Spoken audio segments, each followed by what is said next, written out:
people just also assume like you're going to have a child and they're going to like develop in this like, set out plan. They're going to like grow up perfectly and healthy and go off to school and get married and, take care of you in your old age. And it's like, mm. And to me, it's like, that is not the reason for having children, right? Like, it shouldn't be like, you shouldn't just bring children into this world so you can have like a life insurance plan.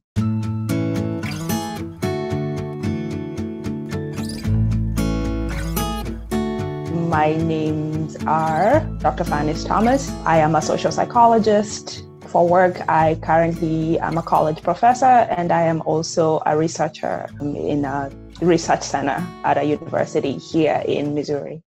I'm passionate about books. I really like reading a lot, hence the doctor. I am passionate about nature. I love being outside. I love hiking. I love trees. I love plants.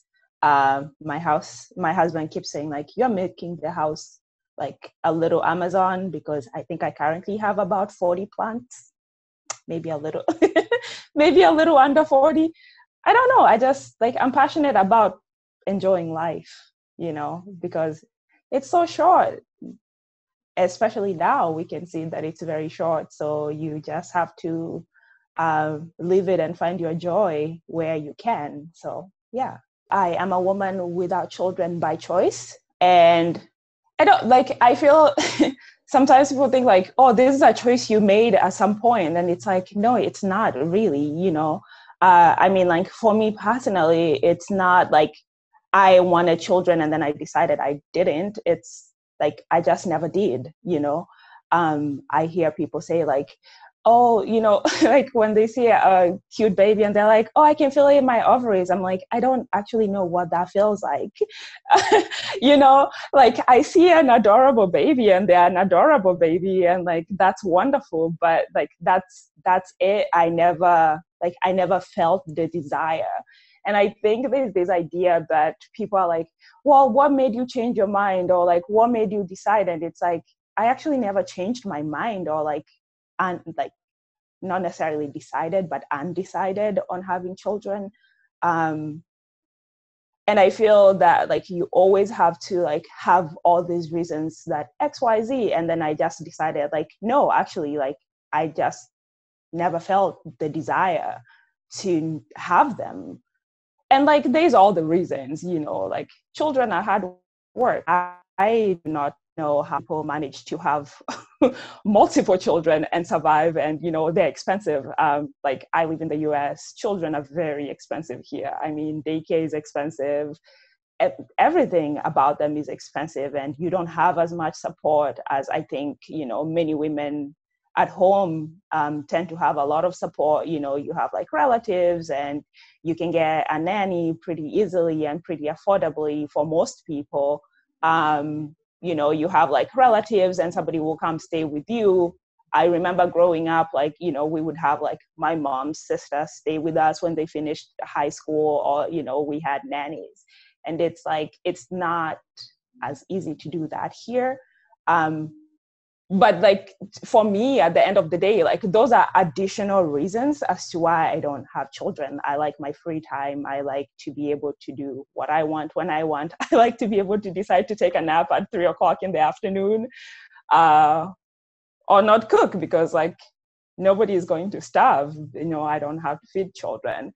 But like really, and I've been reflecting about this like more and more as I've grown older, and it's like, there are many reasons for not having children, but like my main one is I just never wanted them. I have never felt the desire to have a child of my own. Like I get why people do it. I just like, it was just never something that I ever wanted to do. It was something that was like maybe in the back of my mind when I was growing up. I was like, you grow up and then, like you finish high school and you go to college and then you get married and then you have kids. So like there's that like ordered way in which like things are supposed to be. But then at some point I just realized like, well, I don't actually have to do that. When I would say like, oh, I don't like, I'm not gonna have kids. Like, I don't intend to have kids. It's very shocking to people. People will be like, wait, what? Like, they just look at you like you have two heads. And, you know, you get married and people are like, oh, now you will change your mind. Like, of course you would. Like, why wouldn't you? You decided to get married. Why would you get married if you weren't going to have children? That's the whole point of marriage, right? People will be like, well, you can't be a family without children. I'm like, well, like, my husband and I make a family. Like, that is a family. I came to the US when I was 18, and so I'm the first one. So everybody was definitely younger than me. And, you know, for a long time, my mom was like single parenting. So I had the responsibility of, like, you know, helping out with school fees, sending money home for this and that. And while also, like, you know, being here and trying to like make my own way and, you know, like live and survive here. Just seeing the struggle for my mom being responsible for like all these kids by herself, and just like having to like feel responsible for helping out with that. And I was like, when I'm done with that, like, I'm done, you know, because it was a lot. And like, you know, it's not like you're just financially like helping, but, you know, you also worry like, okay, I don't have enough money for this and that. And, but like, if I don't send money home, like this person isn't gonna be able to pay school fees for this term. And like, you know, I want my siblings to go to school. So it kind of felt, you know, part of that felt like parenting, you know, like, yeah, I might not have been there for like all the like emotional, and, you know, I didn't see my siblings all the time. And so like there's like that disconnect, but like it's still like I still felt very personally responsible for like their well-being and their like, you know, and their education. And it definitely like had like an impact of being like, I always think like, well, I don't need to do the whole parenting thing. I feel like I already like did some of that, or I already felt like the worry and the concern and the, like, it's a lot. And like I felt like there's no need for me to do that for myself, because I didn't like even the little bit of responsibility that I had for it for other people.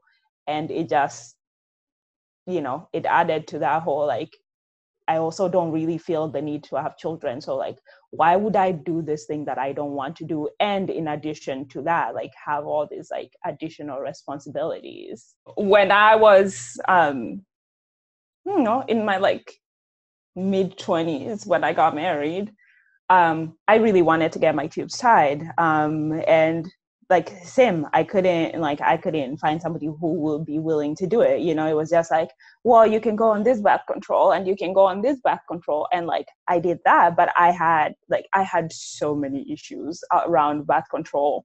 But like, you know, like it was the only option available to me. So I kept doing that, and like, I hated it. But yeah, you know, there's this idea like, you obviously cannot possibly have decided for sure, and you'll change your mind. I mean, you hear that everywhere, right? You hear it from like friends, you hear it from family, you hear it from like medical providers, you hear it from like random people.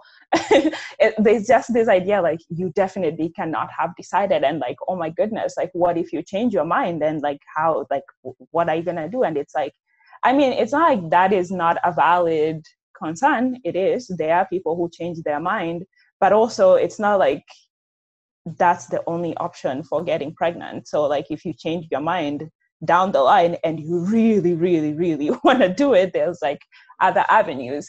But so what was it, 2 years ago? I think it was 2 years ago, I finally got my tubes tied. And I mean, like at this point, it's been like long enough that nobody was like, oh my God, like what's gonna happen?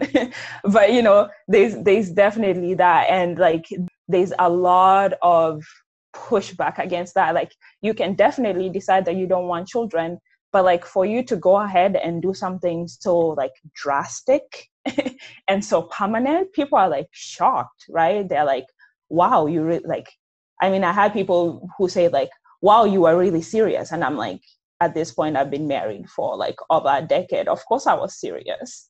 To me, I don't think that womanhood is entirely like described or can only be understood in like parenthood or like, you know, motherhood. Like people assume like motherhood is this like noble cause, and it's like if you opt out, then like you somehow, I don't know, like you have failed in this social construct, right? Like, and like your role is like you get married and you have children and you raise them and you like contribute to good members of society, whatever that means. Uh, and, you know, but it's like, I don't have kids, but I mean, I would like to think that like my role and my contribution is not just in being a mother, right? Like I do other things that are equally meaningful and, you know, equally contribute to the well-being of, you know, my community and my society and my family that have nothing to do with motherhood, right? Like motherhood is not the end all be all to womanhood. It's okay, like it's okay to not want children, you know, it's perfectly okay to not have children. Like at first it feels weird because everybody's like, oh my God, how could you? How dare you? How would you? You know? But at the end of the day, like people just, it seems at the time that it's like the only thing that people require of you. But at some point, like people move on. Like people go ahead and live their own lives, and it's just like you also go ahead and live your own life. And it's okay to want kids. It's okay to not want kids. Like we shouldn't be like acting like something terrible is, the world is gonna end if this one woman does not have children. Like it won't. You don't have to be like, you don't have to have children if that's not something that you want for yourself and for your life. And that if you want children and for some reason you can't have them, that is also okay. Like it doesn't diminish your womanhood to not have like conceived and carried a pregnancy and given birth to a child. There are many ways of mothering. um, at the end of the day, to me, like caring for a child is caring for a child, regardless of whether you give birth to said child or not. So, um, yeah, that's it really. Like you do not have to have kids if you don't want to. And if you can't have them and you want to, I hope that you are surrounded by people who love and care for you as you are and in the situation in which you find yourself. And I hope that you find something that fulfills your heart, you know, and other ways to mother, if that is something that is really important to you.